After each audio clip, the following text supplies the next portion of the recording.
If you think the fact that you are hearing this story today was already decided, then you may believe in Greek myth even more deeply than the ancient Greeks did.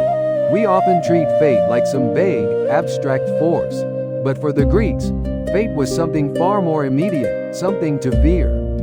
And at the center of that fear were three goddesses known as the Moirai. Which leads to one chilling question. Who exactly were the Moirai? The beings that even Zeus, king of the gods, could not ignore? That is the question we are diving into today. First, we need to understand who the Moirai are. The word Moirai means shares or allotted portions. In other words, they are the goddesses who assign each person their share of life, their fate. Clotho, Lachesis, and Atropos. Three sisters, each with a role. Clotho spins the thread. That thread stands for a human life. Lachesis measures it and decides its length, which means a person's lifespan. Then Atropos cuts it, and that life comes to an end. It is a simple system, almost unsettlingly simple, and that is exactly what makes it so powerful. But here is the part that matters most. These goddesses are not just servants, carrying out orders from the Olympian gods. In many versions of Greek mythology, they stand above them. Even Zeus cannot simply undo what the Moirai have set. There is a famous story where Zeus knows his son, Sarpedon, is destined to die in battle. He wants to save him, but in the end, he does not. He has to watch that fate unfold.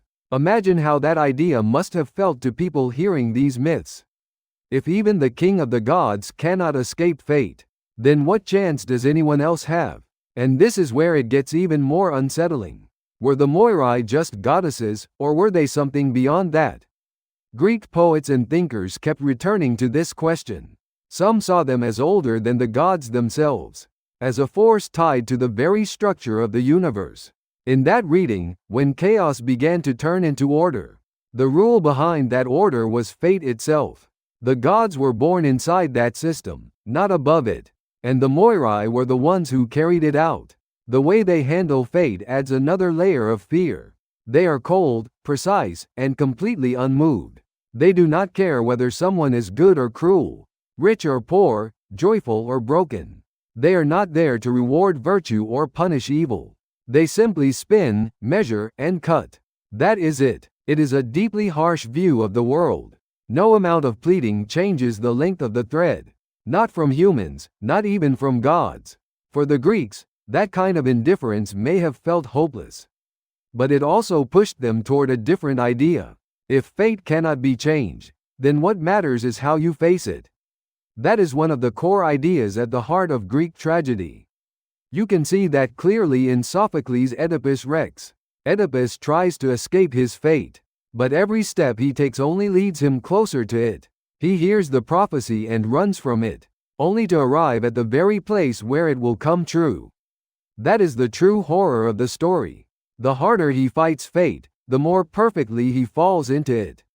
It is as if the thread, set by the Moirai, keeps unspooling in exactly the direction it was meant to go, no matter who tries to stop it. So were the Moirai evil? Not exactly. They feel less like villains and more like the mechanism that keeps order in place. And interestingly, later versions of Greek myth begin to soften their image a little. Zeus starts to look less helpless. In some traditions, he can influence fate, or at least work with it. That shift tells us something important. Over time, the myths moved toward a world where the gods seemed more in control. But in doing so, they may have lost some of the original force of the idea. To understand the Moirai more clearly, it helps to look at where they come from.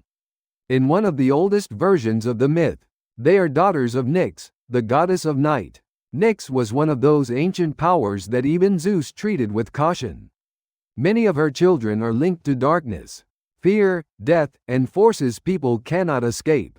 Among them, the Moirai stand out as something almost more disturbing than monsters. They are not chaos. They are order without mercy.